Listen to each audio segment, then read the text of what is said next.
أعوذ بالله من الشيطان الرجيم. بسم الله الرحمن الرحيم. وقضى ربك ألا تعبدوا إلا إياه وبالوالدين إحسانا إما يبلغن عندك الكبر أحدهما أو كلاهما فلا تقل لهما أف ولا تنهرهما وقل لهما قولا كريما واخفض لهما جناح الذل من الرحمة وقل رب ارحمهما كما ربياني صغيرا ربكم أعلم بما في نفوسكم إن تكونوا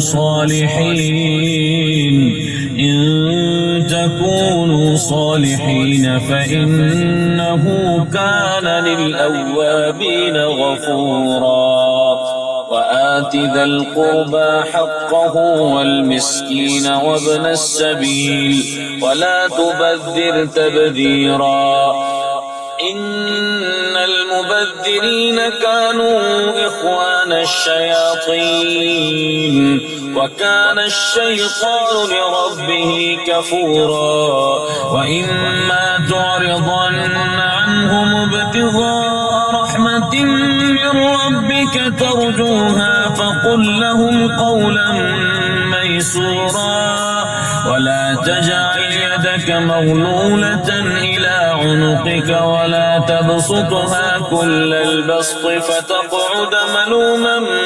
محسورا إن ربك يبسط الرزق لمن يشاء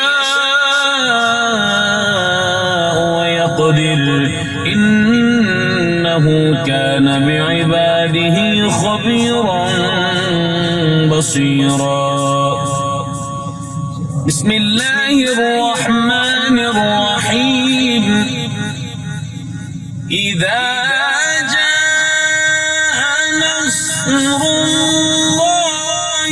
والفتح ورأيت الناس يدخلون في دين الله أفواجا فسبح بحمد ربك واستغفره إنه كان توابا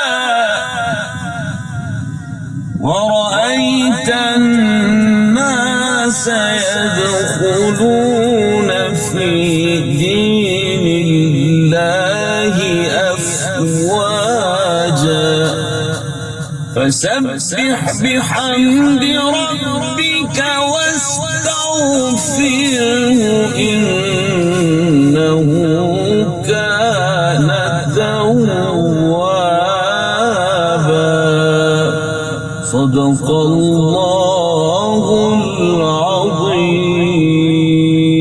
ما شاء الله.